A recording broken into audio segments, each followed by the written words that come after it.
इस वीडियो में मैं KGF चैप्टर 2 मूवी का फुल एक्सप्लेन करने वाला हूँ।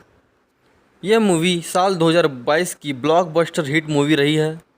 इस मूवी की IMDb रेटिंग 8.4 आउट ऑफ 10 है। मेरा नाम है देवेंद्र कुंभलवार और आप देख रहे हैं मेरा चैनल। तो चलिए शुरू करते हैं।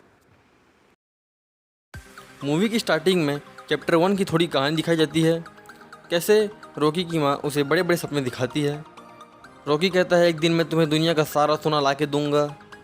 इस वादा को पूरा करने के लिए वह दुनिया से भीड़ जाता है। चैप्टर 1 में जो कहानी सुनाता है नागाराजू, उसकी तबीयत काफ़ी सीरियस होती है। वो हॉस्पिटल में भर्ती हो जाता है। लोग परेशान हो जाते हैं कि आगे कहानी कौन बताएगा। हॉस्पिटल में उसके स्वस्थ होने की सभी कामना करते हैं। तभी वहाँ दीपा हेगड़े अपने कुछ साथियों के साथ वहाँ आती है और कहती कि आगे की कहानी कौन सुनाएगा। उन लोग उसके स्वस्थ होने की कामना करते हैं। तभी वहाँ विजेंद्र आता है। वह कहता है कि मुझे नहीं पता कि यह कहानी सच्ची है या झूठी। फिर दीपा कहती है इसके आगे की कहानी कौन बताएगा। विजेंद्र कहता है वही सुनाएंगे। KGF की तलाश में वहाँ कुछ लोग आते हैं कि आखिर KGF में है क्या। वह कई बड़ी बड़ी मशीनें लाते हैं और खुदाई करते हैं। इधर विजेंद्र KGF चैप्टर 2 की पुस्तक खोजते हैं आगे की कहानी बताने के लिए। जब उन्हें कुछ मिलता है तो वो कहते हैं कि वो है क्या। जब एक बड़ा सा पत्थर मशीन के दौरान खोदते हैं तो वो दिखता है कि ये बहुत बड़ा सोना है। तब वहाँ के लोग आके उन्हें घेर लेते हैं। वो सब हैरान पड़ जाते हैं कि ये आखिर है कौन। विजेंद्र कहते हैं जंग लड़ी जाती है जीतने के लिए, जीत हासिल करते हैं इतिहास के लिए। फिर आगे की कहानी विजेंद्र सबको बताते हैं। जब एक जर्नलिस्ट आगे की कहानी बताने के लिए कुछ छापते हैं तो उन्हें कुछ मिलता नहीं है। वो सोचते हैं कि इसका आखिर क्या होगा। विजेंद्र कहते हैं कि इसकी कहानी CBI तक को नहीं मालूम। दीपा कहती है विजेंद्र से कि KGF में गरुड़ों को मारने के बाद आगे क्या हुआ। विजेंद्र कहता है गरुड़ों को मारने के बाद आगे क्या हुआ इसकी कहानी बाहरी लोगों और किसी को नहीं मालूम। लेकिन उसके अगले ही दिन एंड्रोस और कुछ गरुड़ा के छोटे भाई विराट के राज्याभिषेक के लिए आए थे। एंड्रोस कहता है विराट के राज्याभिषेक में किसी और के कदम पड़े ऐसा हो ही नहीं सकता। तभी वहाँ रॉकी की एंट्री होती है। हेलीकॉप्टर से वहाँ आता है। विजेंद्र कहता है रॉकी को सबसे पहले गरुड़ों को मारना था और वहाँ के लोगों को ध्यान अपनी ओर आकर्षित करना था। उसके बाद जहाँ विराट का राज्याभिषेक होता है वहाँ रॉकिंग स्टार यश की एंट्री होती है। रॉकी वहाँ अंदर आता है। सब हैरान हो जाते हैं कि ये कहाँ से आ गया। रॉकी फिर वहाँ कुर्सी में बैठता है और कहता है हे देवा इस कुर्सी के लिए किसी और की सर ना कटे। फिर वहाँ लोग बैठे देखते हैं और कहते हैं कि यही रॉकी है गरुड़ा को मारने वाला। रॉकी के कुछ आदमी रीना को भी उठा के वहाँ ले आते हैं। वो कहती है फ्रेंड्स के साथ रेस्टोरेंट में बैठी थी, यहाँ मुझे ज़बरदस्ती उठा के लेके आ गए। वो कहती है मेरा क्या काम। एंड्रोस कहता है विराट।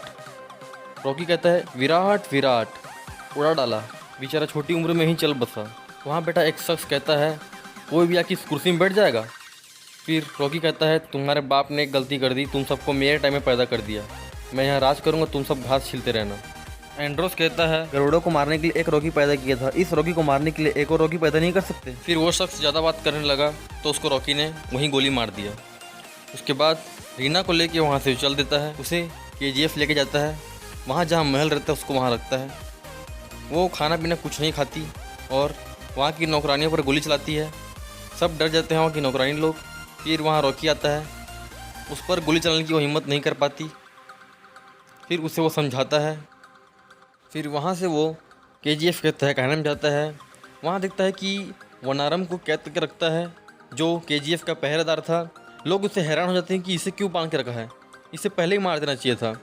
लेकिन रॉकी के दिमाग में कुछ और चल रहा होता है। वनारम कहता है बेड़ियाँ खोलने से फिर तुझे जान से मार दूंगा। फिर सबके सामने उसे लेके जाते हैं वनारम को और उसकी बेड़ियाँ खुलवाते हैं और उसे गन देते हैं। उसके बाद वो रॉकी को मारने के लिए बंदूक लगाता है निशाने में, लेकिन निशाना कहीं और मार देता है।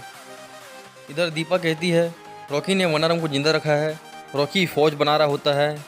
उसके दिमाग में कुछ बड़ा चल रहा होता है। उसके दिमाग में सेक्टर 3/9 के बारे में सोच रहा होता है कि कुछ बड़ा चीज़ है वहाँ पे। लेकिन वो सब कुछ समझ जाता है। KGF के सेक्टर 3/9 की चर्चा होती है। पहरेदार कहता है वहाँ में 300 बंदे तैनात करने हैं। उसके बाद वहाँ से 300 बंदों को छांटता है और उन्हें ट्रेनिंग देता है। फिर वनारम भी रॉकी के साथ मिलकर काम करता है। फिर जिन बंदों को ट्रेनिंग किया रहता है उन्हें कहीं भेजता है। फिर वहाँ जहाँ वो हमला करने जाते हैं आउटपोस्ट के 1 के बाहर, वहाँ पे देख के वह डर जाता है और हैरान हो जाता है। वहाँ उसे अधीरा दिखाई देता है। वह उन सभी को जान से मार देता है और एक बंदे को छोड़ देता है। अधीरा कहता है उस बंदे को जाके रॉकी से कहना अधीरा अपनी तलवार और KGF लेने आ रहा है। यह देख के रॉकी कुछ सोच में पड़ जाता है कि आखिर है कौन ये। रॉकी कुछ काम से फिर KGF के बाहर रीना को लेकर कहीं जा रहा होता है, लेकिन अचानक ही अधीरा के कुछ गुंडे उन्हें घेर लेते हैं और उन पर ताबड़तोड़ हमला कर देते हैं। गुंडे अधिक हो जाते हैं, लेकिन रॉकी उनसे सबसे भिड़ता है। रीना को कुछ गुंडे बंदी बना लेते हैं। रॉकी जब उन सबसे लड़ रहा होता है तभी अचानक अधीरा उस पर हमला कर देता है। रॉकी बुरी तरह घायल हो जाता है। रीना भी रो रही होती है और कहता है जा तुझे अभी छोड़ देता हूँ, आज तुझे छोड़ देता हूँ। तुझे अपने लोगों के पास जाना पड़ेगा, उन्हें तुम्हें ऐसा देखना पड़ेगा, उनका भरोसा तुम्हें तोड़ना होगा। तुम ये भूल रहे हो कि शतरंज के खेल में सांप भी होता है और सांप डस लेता है। रॉकी बुरी तरह लहूलुहान और घायल हो जाता है। उसके आदमी उसे उठा के KGF लेके आते हैं और उसका इलाज करते हैं। और जिसका बेटा को अधीरा मार देता है वो रोते हुए वहाँ आती है और उससे मिन्नतें करती हैं। लेकिन जब रॉकी घायल पड़ा होता है, कलकत्ता का गुंडा जिसकी पुरानी दुश्मनी रहती है उसे फ़ोन करके धमकी देता है। रॉकी फ़िलहाल कुछ नहीं कर पाता, वह थोड़ा सोचने लगता है। फिर लगभग सारा सोना और कुछ सामान लेके वो वहाँ से चल देता है। कहता है यहाँ सब कुछ ठीक नहीं, चलो वेकेशन पर चले। फिर वह एयर इंडिया की फ़्लाइट से कहीं दूर चल देता है। रीना सोचने पड़ जाती है कि ये जा कहाँ रहा है। रीना कहती है तू वहाँ से भागे क्यों? दूसरे शहर के गुंडे को तुम जाके मारते हो, लेकिन तुम्हारे शहर में कोई गुंडा आ गया तुम उसे छोड़ दोगे? उसका पहरेदार कहता है रॉकी हिनायत खली के पास गया है। रॉकी फिर दुबई जाके हिनायत खली से मुलाकात करता है। उनके बीच काफ़ी बातचीत चलती है। फिर वहाँ पास ही खड़े उनके आदमियों से पूछता है कि ये गन का नाम क्या है। उसका आदमी कहता है कलाश निकारो। फिर रॉकी उसे गन दिखा बोलता है। फिर उसे कलाश निकारो दिखाता है। रॉकी फिर उस गन को चेक करता है और हिनायत खली के ऊपर तान देता है। फिर विजेंद्र कहता है खून से लेकी हुई कहानी शाही से नहीं बनेगी, अगर फिर से आगे बढ़ाना है तो खून ही लगेगी। रॉकी कहता है मेरी दोस्ती लायक कोई यार नहीं, मेरी दुश्मनी झेल सके ऐसी कोई तलवार नहीं, बिजनेस करनी है, ऑफर क्लोजेस। फिर हिनायत खली वहाँ हैरान हो जाता है और उससे गन कलश निकारो की डील कर लेता है। वह वापस KGF आता है, लेकिन उसके बाहर वहाँ अधीरा इंतजार कर रहा होता है। रॉकी वहाँ अपने सभी साथियों और गन कलश निकारो के साथ वहाँ आता है। अधीरा उसे देखता है और कहता है ये फिर आ गया। रॉकी फिर गाड़ी से बाहर निकलता है और अकेला बंदूक तानने की एक्टिंग करता है। उसके बाद सब उसे देख के हंसते हैं। विजेंद्र कहता है रॉकी दुबई 2 बजे से गया था, लेकिन दीपा कहती है कि या तो हिनायत खली से मिलने गया था। पास ही खड़ा नौकर चिल्ला के कहता है कलश निकारो। उसके बाद रॉकी के सभी गाड़ियों से बंदूक लिए हुए आदमी निकलते हैं और अधीरा के ऊपर ताबड़तोड़ हमला कर देते हैं, जिससे अधीरा और उसके आदमी बुरी तरह घायल हो जाते हैं और कई लोग मर जाते हैं। फिर रॉकी नीचे उतर कर कहता है violence violence violence, I don't like it, I avoid, but violence likes me, I can't avoid. फिर रॉकी कहता है जब बड़ा कांटा घूम के आता है तब 1 घंटा होता है, लेकिन छोटे कांटे का एक कदम ही 1 घंटे के बराबर हो जाता है। उसी प्रकार मैं KGF में पहले घुस चुका हूँ। सांप सीढ़ी की खेल में नेवला आ चुका है। जैसे 2 पत्थर रगड़ने से जंगल में आग लगती है, उसी प्रकार 2 लोगों के टकराने से आसपास के सारे लोग उड़ जाते हैं। क्या कहते हैं उसे? Colloidal damage. फिर रॉकी कहता है उसे जा तुझे छोड़ दिया, लेकिन आज के बाद ये मत कहना कि ये मेरा है वो तेरा है। फिर वो अधीरा को छोड़ देता है। फिर अधीरा वहाँ से बचते बचाते निकल जाता है और काफ़ी दर्द से तड़पता रहता है।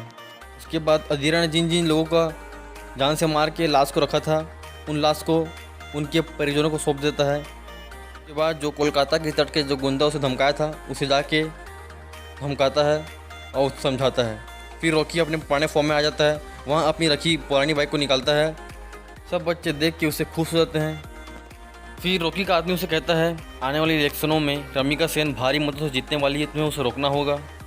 रॉकी कहता है उसे मिल के उसे प्रणाम करेंगे। फिर कहानी बताने वाले विजेंद्र को दीपा कहती है कि रॉकी ने सारी दुविधाओं को पार करके सब तो हासिल कर लिया, लेकिन अब आगे क्या होगा।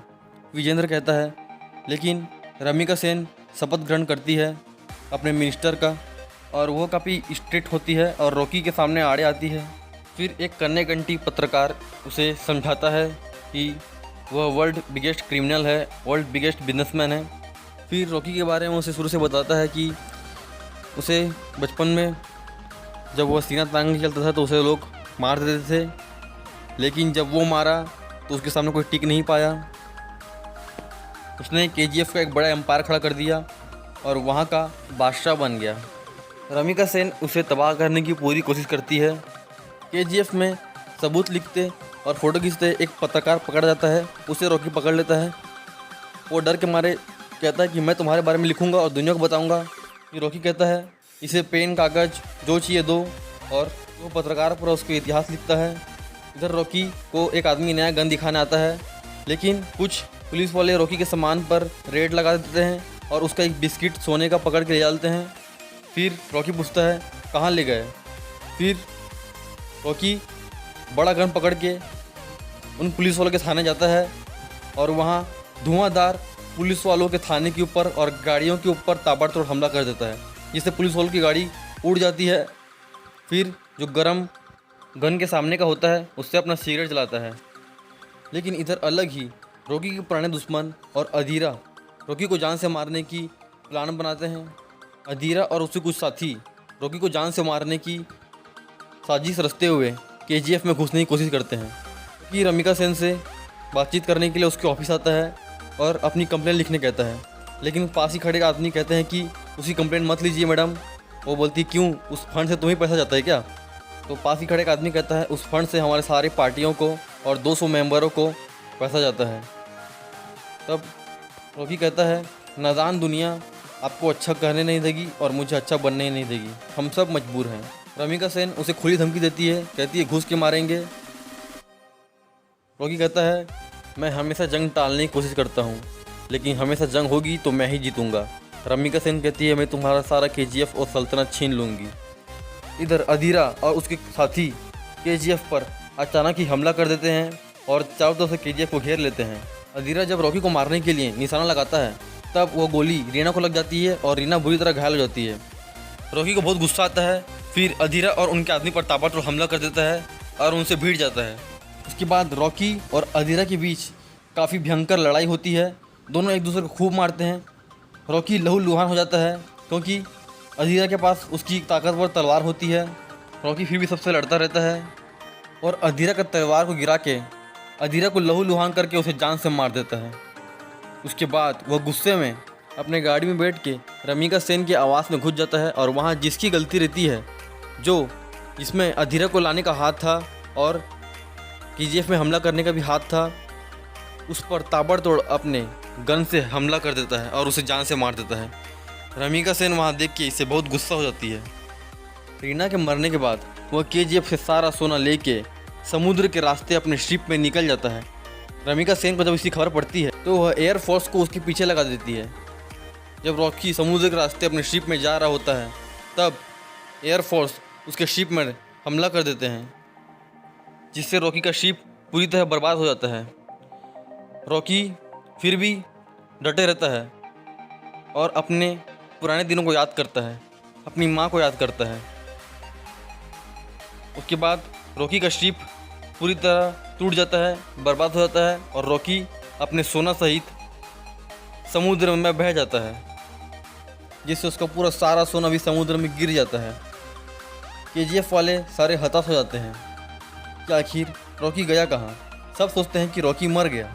पत्रकार भी, जो बुजुर्ग उसे कहानी सुनाता है, उससे भी कहता है मैं रॉकी के बारे में पूरा इतिहास लिखूंगा, आपने सही कहा था। जोर से चिल्ला के कहता है। गैंग लेके आने वाले होते थे गैंगस्टर, वो अकेला था मॉन्स्टर। तो पत्रकार कहता है मैं उसके बारे में एक एक एविडेंस इकट्ठा करूँगा, वो क्या था सारी दुनिया को बताऊँगा। उसे कैसे मरना था उसने खुद लिखा। और वो कैसे जिया था वो मैं लिखूँगा, पत्रकार कहता है। और मूवी का द एंड हो जाता है। दोस्तों हो सकता है हमें KGF चैप्टर 3 भी देखने को मिले, क्योंकि नेवी वाले को रॉकी की लाश नहीं मिली थी। हो सकता है वो मरा ही ना हो, क्योंकि KGF मूवी चैप्टर 2 के एक सीन में हमें KGF चैप्टर 3 भी पुस्तक देखने को मिलती है। दोस्तों ये मूवी आपको कैसी लगी थी कमेंट में ज़रूर बताएं, और वीडियो अच्छी लगी हो तो वीडियो को लाइक ज़रूर करें, और ऐसी लेटेस्ट अपडेट के लिए चैनल को सब्सक्राइब करके बगल वाली घंटी को जरूर दबा दें, ताकि आने वाली वीडियो के लेटेस्ट नोटिफिकेशंस आपको ज़रूर मिले। मिलते हैं नेक्स्ट वीडियो में।